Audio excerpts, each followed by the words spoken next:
السلام علیکم نحمدہ و نصلی علی رسولہ الکریم۔ سب صاحبین 3 مرتبہ درود شریف دربار مقدس سرکار دو عالم صلی اللہ علیہ وسلم میں گزرائیں۔ اللہم صلی علی سیدنا مولانا محمد وعلی آل سیدنا مولانا محمد بعدد من صلی اللہ وصلی علی سیدنا مولانا محمد وعلی آل سیدنا مولانا محمد کلما ذکر الذاکرون کلما وفنان ذکر الغافلون وسلم تسلیما کثیرا کثیرا۔ اعوذ باللہ من الشیطان الرجیم، بسم اللہ الرحمن الرحیم۔ ثانی اثنین اذ ہما فی الغار اذ یقول لصاحبہ لا تحزن ان اللہ معنا۔ اے اہل وطن، پہلے تو ایک بات یہ کہ درود شریف میں 3 بار بولا، میں خود 2 بار ادا کر رہا ہوں۔ ایک بار درود ہم سب پڑھ لیں گے۔ اللہم صلی علی سیدنا مولانا محمد وعلیہ واصحابہ وازواجہ وذریاتہ اجمعین۔ ابھی ہمارے عابد صاحب میرے والد ماجد رحمۃ اللہ علیہ کی نعت کا وہ مصرع آپ نے پڑھا جس میں حضرت ابوبکر صدیق رضی اللہ تعالیٰ عنہ نے اپنے پیارے رسول صلی اللہ علیہ وسلم کے ساتھ جب غار ثور میں تھے تو آپ نے وہ لوگوں کے جو آپ کے دشمن تھے اور رسول مقبول صلی اللہ علیہ وسلم کو تکلیف پہنچانے کے لیے اور آپ کو گرفتار کر کے انعامات کا اعلان کیا، تو اس پر وہ لوگ جب اس پہاڑی کے قریب آئے، اس غار کے قریب آئے اور یہ اتنے قریب آ گئے کہ ذرا جھکتے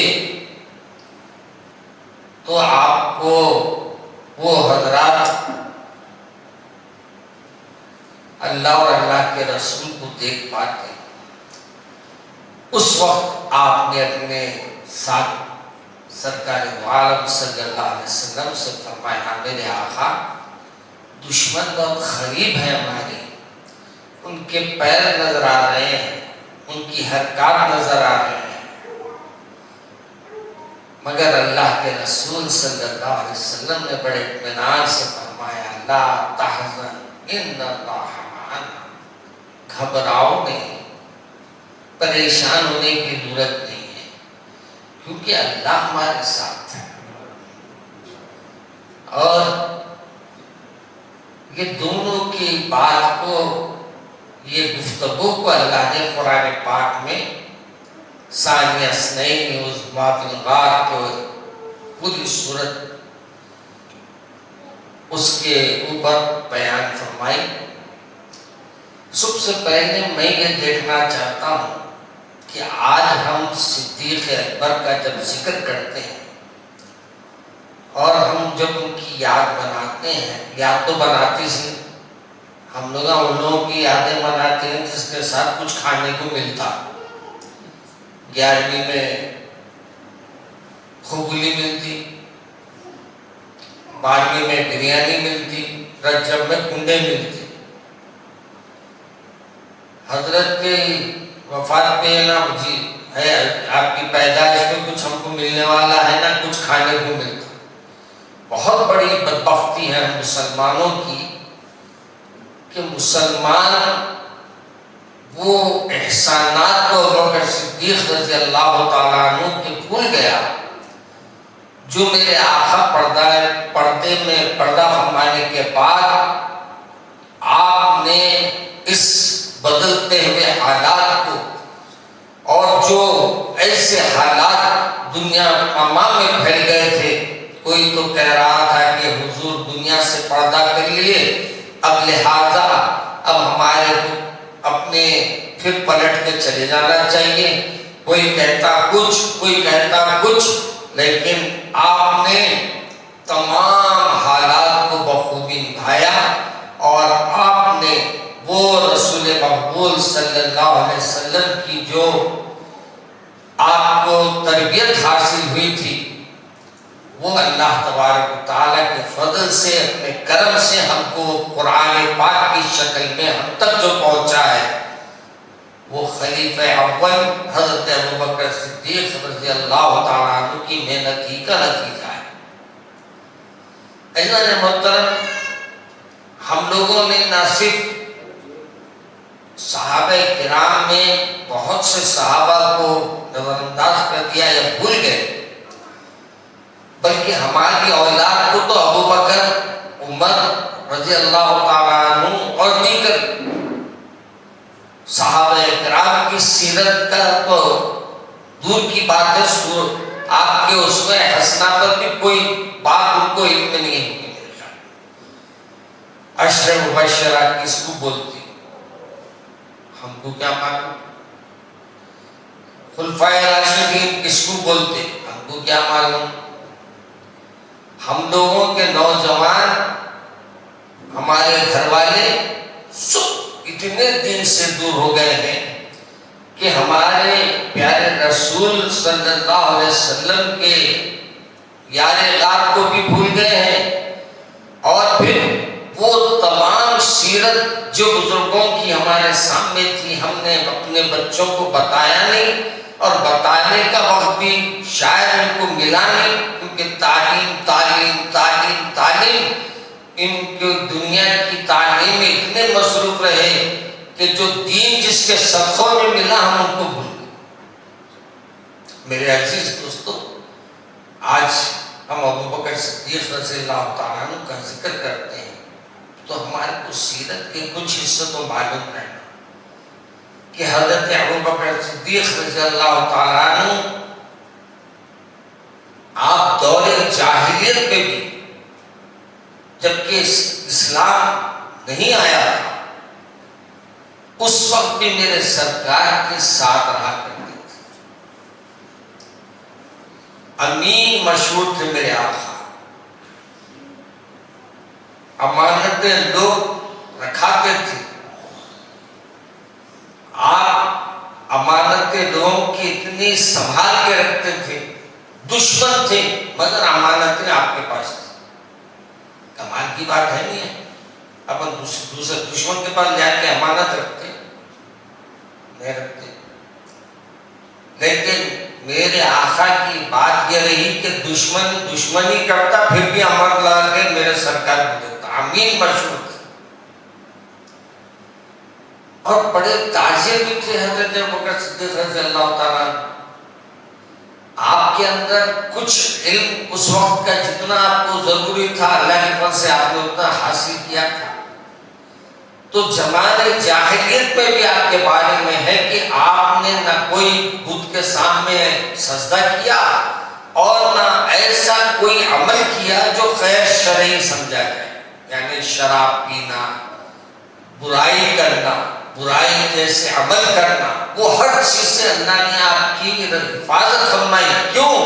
میرے آقا کے وہ نائب بننے والے تھے، میرے آقا کے وہ ساتھی بننے والے تھے۔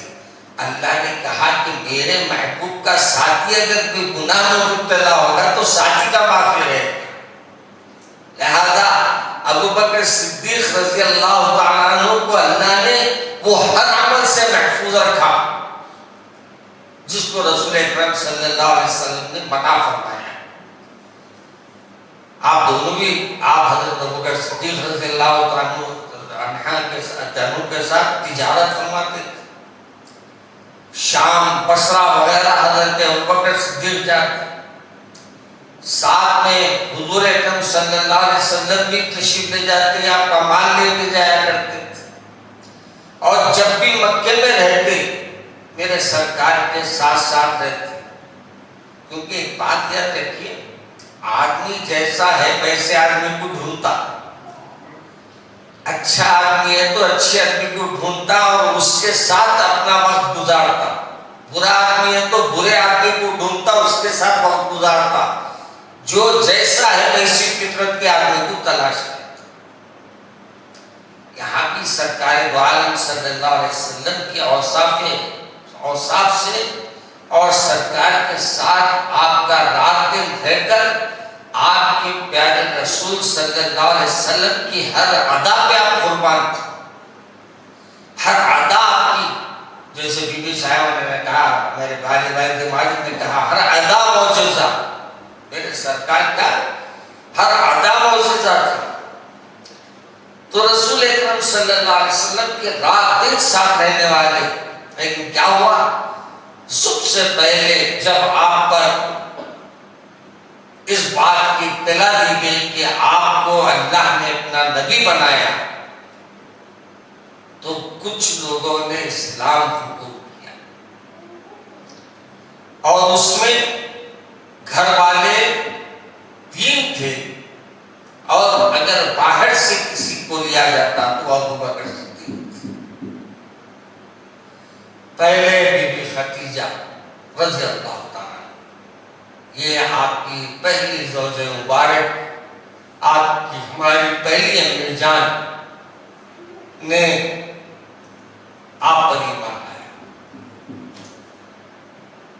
اور پھر اس ایمان لانے کے بعد آپ کو میرے رسول کا سب سے بڑا سپورٹ ملا تو بی بی خدیجہ الکبریٰ۔ بی بی خدیجہ جب میرے رسول کچھ سوچ و فکر میں رہتے، بی بی صاحبہ فرماتی، میرے آقا آپ مت گھبرائیے، آپ کے ساتھ کوئی کام کوئی برا نہیں ہوگا، کیونکہ آپ یتیموں کے سرپرستی کرتے ہیں، بیواؤں کی ہمدردی کرتے ہیں اور پریشان حالوں کی مدد کرتے ہیں، تو اللہ آپ کے ساتھ ایسا کوئی برا نہیں کرے گا۔ میرے سرکار پھر بھی ذرا فکر میں رہتے، آخرکار میرے رسول صلی اللہ علیہ وسلم کو آپ تسلی دینے کے لیے کہا، دیکھو میرے آقا، اللہ کے طرف سے جو آتا ہے وہ فرشتہ جب بھی آئے آپ کے پاس مجھے اشارہ دے دے۔ کہا کیوں؟ کہا تو میں بتاتی ہوں، پہلے آپ مجھے اشارہ تو دیجئے۔ میرے آقا تشریف فرما ہے، حضرت جبرائیل علیہ السلام تشریف لائے تو بی بی صاحبہ ہمیشہ اپنے پلو ڈالی رہتی، اپنے سروں کے بالوں کو نہیں دکھاتی۔ آج سب سے بڑی مصیبت یہ ہو گئی ہے کہ آج ہمارے بچیاں آتے ہیں یا عاملوں کے پاس پھرتے ہیں، مولانا ہم کو ایسا ہو گیا ویسا ہو گیا۔ سب سے مصیبت یہ ہے کہ بال کھلے رکھ کے جو پھرتے ہیں یہ اسی کا خمیازہ بھگتتے ہیں۔ ہم کو بال کو باندھ کے رکھنے کا حکم دیا گیا ہے۔ ذرا آگے ہو جائے گی، ذرا پیچھے، نیچے نہیں بیٹھنا، ذرا آگے آ جائے گی تو اچھا رہتا ہے۔ تو نہیں، آپ حضرت کرسی پہ بیٹھنے والے کرسی پہ بیٹھیے، نیچے بیٹھنے والوں سے میں نے کہا۔ تو خیر میں اس کر رہا تھا کہ جب سرکار کے سامنے جبرائیل تشریف لائے تو آپ نے فوری اپنے محبوب صلی اللہ علیہ وسلم نے ذکر کیا، عائشہ وہ آ گئے ہیں۔ تو آپ نے اپنے سر کے پلوں کو ہٹا دیا، کہا یا رسول اللہ اب بھی وہ موجود ہے؟ کہا کہ عائشہ نظر نہیں آ رہی۔ کہا کہ اچھا یا رسول اللہ، پھر آپ نے اپنے سر پہ پلو ڈال لیا، فرمائیے رسول اللہ کیا وہ اب نظر آ رہے ہیں؟ میرے آقا نے فرمایا ہاں نظر آ رہے ہیں۔ کہا بی بی صاحبہ نے کہا مبارک ہو آپ کو، وہ کوئی اور نہیں بلکہ اللہ کے طرف سے آنے والے فرشتے ہیں جو ابھی تک پیغمبروں پہ آئے تھے اور آپ پہ بھی وہی نازل ہوئے۔ سبحان اللہ۔ یہ بی بی صاحبہ کی سب سے پہلے اسلام لانے کی میں اس گفتگو میں سے کچھ ایک حصہ آپ کے سامنے میں رکھا ہوں۔ اب دوسرا علی رضی اللہ تعالیٰ عنہ جو سرکار کے پرورش میں تھے۔ اصل کیا تھا؟ آپ کے والد کو کثیر الاولاد تھے، یعنی زیادہ اولادیں تھیں، اور آپ نے حضرت علی کو اپنی پرورش میں لے لیا، اور حضرت علی کی پرورش بی بی خدیجہ اماں جان کے گھر میں ہوئی، اور علی رضی اللہ تعالیٰ عنہ اس وقت چھوٹے سے تھے، گھر میں رہا کرتے تھے. تو جیسے ہی آپ نے اسلام قبول کیا، اس کے بعد بچوں میں سب سے پہلے اسلام لانے والے حضرت علی رضی اللہ تعالیٰ عنہ، اور پھر زید بن حارث غالباً غلاموں بچوں میں یہ اسلام قبول کیا. جب یہ اسلام پر گفتگو ہوئی تو کفار مذاق اڑانے لگے. ہمیشہ یہ لوگ مذاق اڑاتے رہے، جتنے پیغمبر آئے سب کا یہ ناہنوں نے اسلام تو نہیں لایا، تو اپنے کلمہ بھی نہیں پڑھا، ان پہ یقین بھی نہیں کیا، بلکہ ہنسی مذاق میں رہتے. وہ کیا؟ حضرت صدیق اکبر کے سامنے یہ کہا گیا کہ ابو بکر، آپ کو معلوم ہے کہ آپ کے دوست کیا کہتے ہیں؟ کیا کہتے ہیں؟ کہا وہ کہہ رہے ہیں کہ اللہ نے ان کو اپنا رسول بنا کر بھیجا ہے. کہا کہ یہ میرے آقا یعنی محمد خود کہے صلی اللہ علیہ وسلم، محمد بن عبداللہ نے کہا یہ؟ ہاں وہی یہ کہہ رہے ہیں. آپ نے کہا اگر وہ کہہ رہے ہیں تو میں گواہی دیتا ہوں اللہ ایک ہے اور محمد صلی اللہ علیہ وسلم اس کے رسول. یہ یقین کیسا تھا؟ یہ یقین میرے سارے سرکار کے رات دن ساتھ رہنے والے، اس لیے کہا جاتا ہے اچھائی یا برائی پوچھنا ہے تو ساتھ میں رہنے والوں سے پوچھنا. ہم لوگ کیا کرتے ہیں، بچے کی تحقیق کرنے جاؤ تو دیکھو بچے کے گھر والے سے کھٹکا مارے پوچھتے کیسا ہے بچہ، کوئی گرا ہے میرا بیٹا، صرف رات میں تھوڑا سا دال لے کے آتا اور کچھ. اچھا ایک شاید تو اچھا فارمولا بتایا تھا، بولے الیچی کھاتا ہوں. الیچی کھاتا ہوں؟ بولے الیچی کیوں کھاتا ہوں؟ بولے پوچھنے کی کیا بات ہے، اب بدبو کو چھپانے کے لیے کھاتا ہوں گا. کیا بدبو؟ پوچھنے کی کیا بات ہے، وہی جب مغرب کے بعد جو شکل چلتا اس کو وہی ایسا. اچھا پیتا کیوں؟ بولے پیتا کبھی کبھار وہ بھی جہاں بیٹھ کے کچھ کھیلتا میں ہار جاتا ہوں، یعنی جوا کھیلتا ہار جاتا، تو اس کی الیچی سے دے کے اس کی دے کے آ کے کیا رکھے روڈ پہ لا دی. ہم کو ہمیشہ ہمارے والد ماجد تو دعوے فرماتے تھے کہ ساتھیوں کو دیکھو، ساتھ اٹھنے بیٹھنے والوں کو دیکھو، اطمینان ہو جائے گا.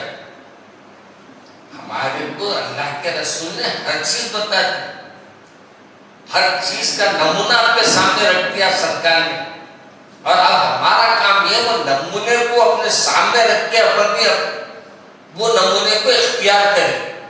ہم لوگ اب وہ نمونے پہ نہیں چلتے، اپنی مرضی کے نمونے پہ چلتے. جس سے پیدا ہوا دوست، جس سے نقصان ہوا دشمن. واہ، جو کھانا کھلایا دوست، جو کھانا نہ کھلایا دشمن. ایسا نہیں ہے میرے عزیز دوستو.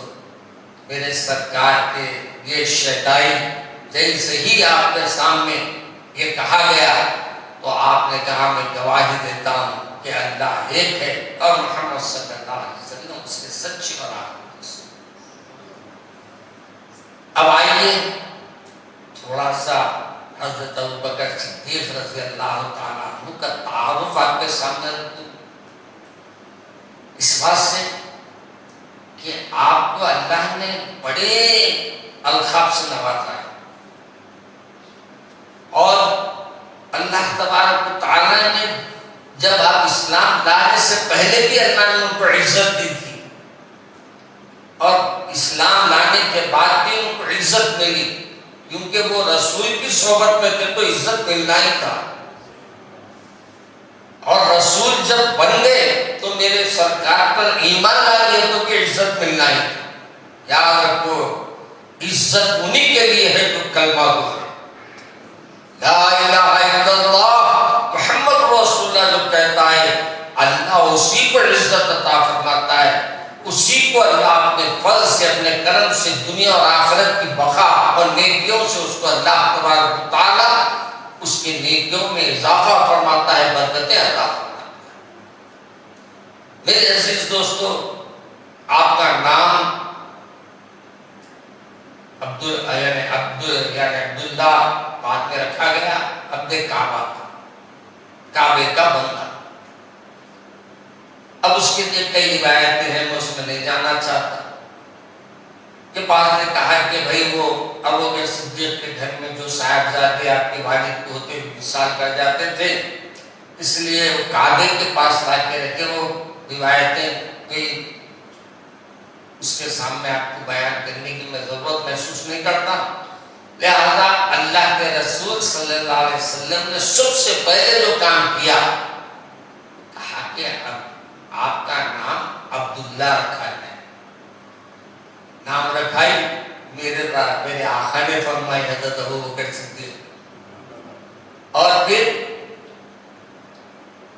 آپ کا جو کام تھا وہ بہت وسیع تھا، ہمدردی میں لوگوں کی، محبت میں لوگوں کی، اچھے سلوک کرنے میں لوگوں کی، اور خود چاہو چوکت رہنا۔ تو بعض لوگوں نے کہا کہ آپ کا نام پھر پڑا بکر، ابو بکر۔ صدیق جو ہے دو وجہ سے بنے، عتیق بنے گئے۔ عتیق کے معنی کیا ہے؟ جس کو دنیا میں جنت کی بشارت مل گئی، وہ حضرت ابوبکر صدیق، جس میں اللہ کے رسول صلی اللہ علیہ وسلم نے فرمایا ابوبکر آپ کو اللہ تبارک و تعالیٰ کی طرف سے خوشخبری ہے کہ آپ کو اللہ نے جنتیوں میں شامل کر لیا، اور آپ کا تصدیق کرنے والے، صدیق، صداقت دینے والے کون تھے؟ کلمہ پڑھنے کے بعد سے لے کے کلمہ پڑھنے کے پہلے سے لے کے بعد تک آپ نے تصدیق پڑھائی۔ پہلی تصدیق تو میں اپنے آپ کے سامنے رکھ دیا، اور دوسری تصدیق تو آپ اور ہم سبھی جانتے ہیں کہ جب معراج پر میرے آقا تشریف لے گئے، جب معراج سے واپس آئے، میرے آقا نے فرمایا میں نے یہ دیکھا ہے، اور میں نے عرش کا پورا عرش تک جا کے آیا ہوں، تو کفار مذاق اڑانے لگے۔ سب سے پہلے تصدیق کرنے والے حضرت ابوبکر صدیق، اس بات سے آپ کو صدیق بھی کہا گیا۔ اچھا، اب آپ جب اسلام میں آ گئے تو سب سے پہلے اسلام کی طاقت بن کے ابھرنے والے ابوبکر صدیق، اور یہی ابوبکر صدیق ہے رضی اللہ تعالیٰ عنہ۔ جب اسلام میں داخل ہوئے تو پورے کے پورے داخل ہوئے، میرے آپ کے جیسا نہیں 50-50۔ آج ہم لوگ کنورٹ ہونے والے پورے ہو جائیں گے، اپن لوگ 50-50 پہ اٹکے ہوئے۔ ابھی حال ہی میں ایک صاحب اسلام قبول کیے تھے اور کہیں سے تشریف لائے تھے، میں آیا تو میں بتا تو بزرگ دکھ رہے تو میں بڑے احترام سے اٹھ کے ملا، ہمارا تو کو نہیں کی، بیچارے بزرگ دکھ رہے ہیں، سفید داڑھی ہے۔ اس کے بعد بولے مولانا میں آپ سے ملنے کے لیے آیا، مولانا فرمائیے، اور اس میں بڑی داڑھی، کرتے پائجامے میں، چہرے پہ نورانیت ٹپک رہی، آپ کے سامنے ٹھہر کے بولے پہچانے آپ مجھے؟ آدمی ہے مجھے؟ کہا کہ بھائی آپ کو یاد نہیں ہوگا، مجھے یاد ہے کہ مجھے مولانا نے دارالشفا کی مسجد میں کلمہ پڑھایا آج سے 20 سال پہلے،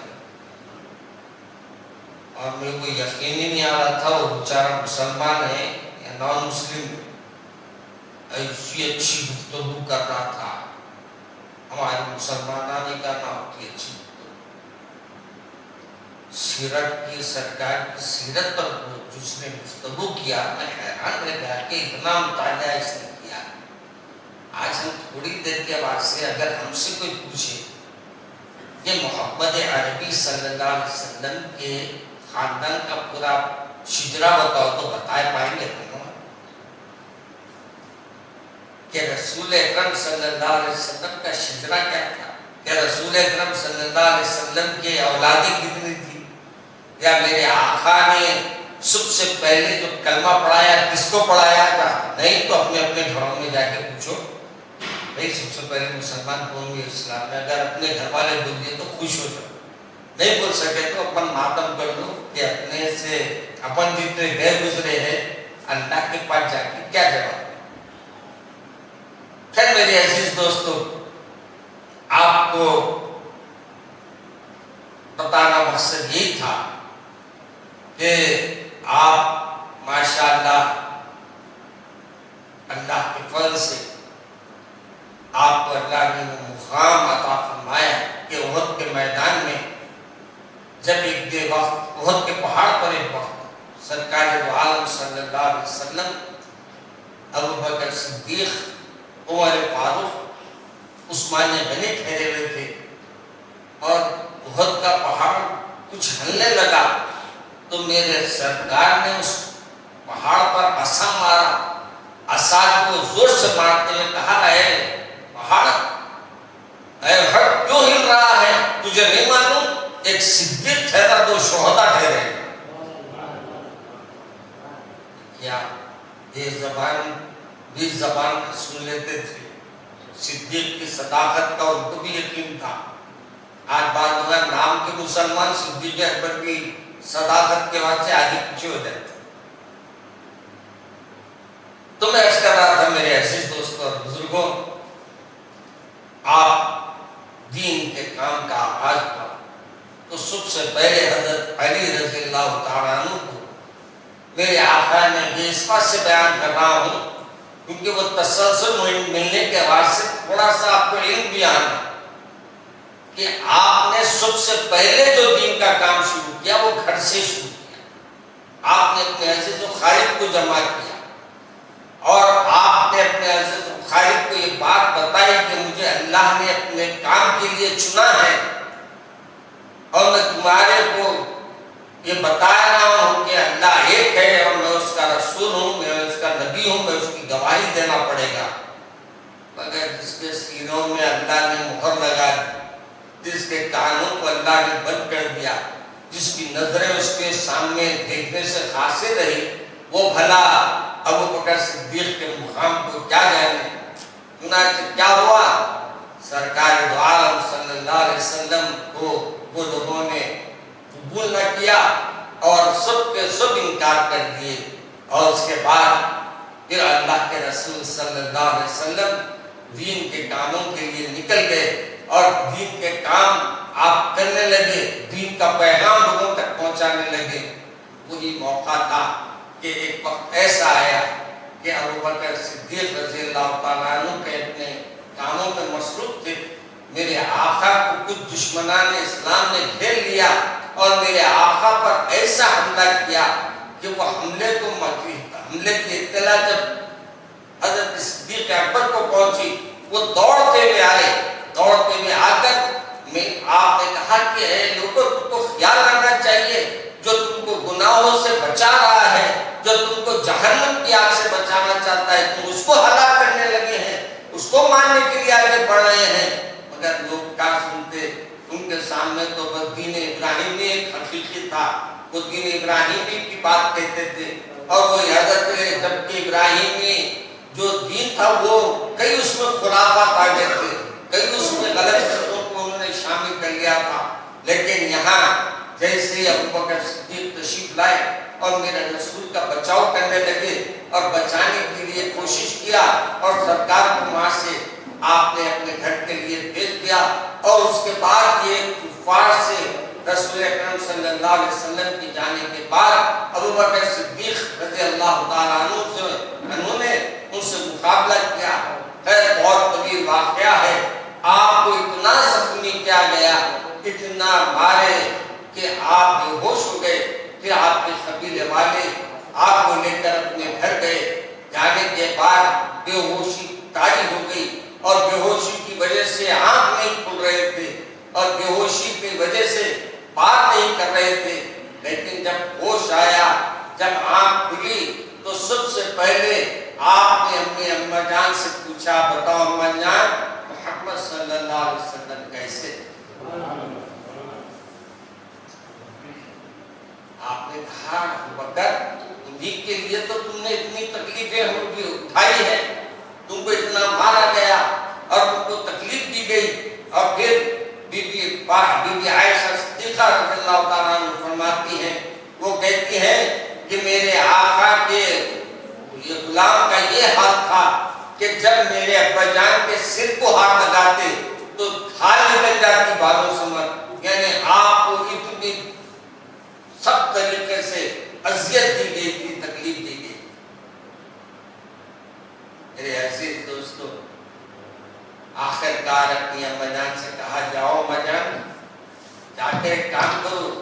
اور وہ کام یہ کرو کہ جا کر عمر کی بہن فاطمہ کو کہنا کہ میں بلا رہا ہوں اور میں یہ جاننا چاہتا ہوں کہ محمد صلی اللہ علیہ وسلم کیسے ہیں. اب یہ معلوم ہوا کہ اس وقت تک عمر رضی اللہ تعالیٰ عنہ کی ہمشیرہ بھی اسلام میں داخل ہوئی. آپ تشریف لائے. آپ نے اپنی اما جان سے کہا جائیے ان کو بلا کر لائیے.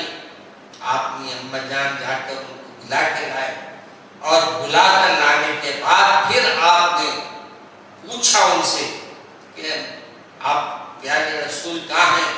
تو بی بی صاحبہ نے اپنے ابو بکر صدیق رضی اللہ تعالیٰ عنہ کے کان میں فرمایا، ابو بکر تمہاری ماں ٹھہری ہے یہاں جو ابھی اسلام قبول نہیں کیا ہے. تو آپ نے فرمایا ڈرنے کی بات نہیں، خوف زدہ ہونے کی بات نہیں، آپ کھل کے بولیے کہاں ہے. تو میرے آقا کا مقام دار ارقم بتایا. آپ نے کہا کہ دار ارقم میں ہے جو صفا کے پیچھے کا حصہ ہے. میرے عزیز دوستو، یہ میرے آقا کے پیارے، میرے آقا کے جانثار اس حال میں چلنا نہیں آ رہا ہے. ایک طرف اما جان کو اور ایک طرف اپنی بی بی صاحبہ کو، دونوں کو سہارا لے کر آپ دار ارقم تک گئے. اور دار ارقم میں جا کر جب رسول کو دیکھ رہے تھے، میرے آقا ان کو دیکھ کے آنسو بہا رہے تھے، وہ ان کو دیکھ کے آنسو بہا رہے تھے. محبت کا یہ حال تھا کہ میرے آقا یہ کہہ رہے تھے، اے صدیق میرے لیے تم نے اپنی جان کی پرواہ نہیں کی. اور صدیق یہ کہہ رہے تھے، میرے آقا ایک جان تو کیا میں 1000 جانیں بھی آپ پر فدا کرنے کے لیے تیار ہوں. میرے عزیز دوستو، یہ پھر سرکار دو عالم صلی اللہ علیہ وسلم کے پاس آپ تشریف فرما رہے اور پھر سرکار کے ساتھ ملاقات کے بعد پھر آپ گھر تشریف لائیے. اب یہیں تک رکھتا ہوں، کیونکہ 11:30 ہو گئے اور کل انشاءاللہ آپ کے سامنے سیرت سیدنا ابو بکر صدیق رضی اللہ تعالیٰ عنہ کے اور کچھ آگے کے حالات جس میں آپ کو غار ثور، ہجرت اور پھر اس سے آگے کے جو حالات ہیں انشاءاللہ کل جامع مسجد دارالشفا میں انشاءاللہ کل 9 بجے نماز عشاء رکھی گئی ہے. 9 بجے سے پھر ہم انشاءاللہ سیرت سیدنا ابو بکر صدیق رضی اللہ تعالیٰ عنہ وہاں بیان کریں گے. میرے علاوہ کچھ اور علماء کو بھی میں دعوت دے رہا ہوں، اگر وہ آ جائے تو انشاءاللہ ان کے بھی آپ خطابات کو سماعت فرما سکیں گے اور آپ کو مجھے اور صدیق اکبر کی سیرت کو سننے کا موقع ملے گا. ویسے میں بھی یہ کوشش کروں گا کہ وہاں بیان کتنا ہو سکتا میں نہیں کہہ سکتا، لیکن اس کے بعد آئندہ ہفتے 2 ہفتے مکمل ہو جائے یا 3 ہفتے ہو جائے آپ کو حضرت صدیق اکبر کی سیرت بیان کروں گا. اب دیکھتے دیکھتے رجب بھی آ رہا ہے. اب رجب آنے کے بعد آپ کو زمین کو تر و تازہ بھی کرنا ہے، ہل چلانا ہے اور زمین کو اناج بونے کے لیے تیار کرنا ہے، کیونکہ آنے والے رجب میں ہمارے رسول صلی اللہ علیہ وسلم نے فرمایا جب کھیتی کو جیسے اپنے تیار کرتے ہیں وہ تیار کرنے کا مہینہ ہے. شعبان اس میں بیج ڈالنے کا مہینہ ہے. رمضان پھر کیا ہے، فصل کاٹنے کا مہینہ رہے گا. انشاءاللہ آپ کو اور ہم کو اللہ تعالیٰ رمضان کی وہ برکتیں عطا فرمائیں اور ہم سب کو اپنے فرما برداروں میں اطاعت گزاروں میں شامل فرمائیں. ربنا تقبل منا انك انت السميع العليم. ربنا اغفر لي ولوالدي وجميع المؤمنين والمؤمنات والمسلمين والمسلمات والاحياء والاموات انك قريب مجيب الدعوات. ربي زدني علما نافعا رزقا واسعا وتجارة بركة كاملة ورزقا حلالا طيبا. اللهم إني أعوذ بك من جهد البلاء ودرك الشقاء وسوء القضاء وشماتة الأعداء. بسم الله لا يضر مع اسمه شيء في الأرض ولا في السماء وهو السميع العليم. سبحان ربك رب العزة عما يصفون والسلام على المرسلين والحمد لله.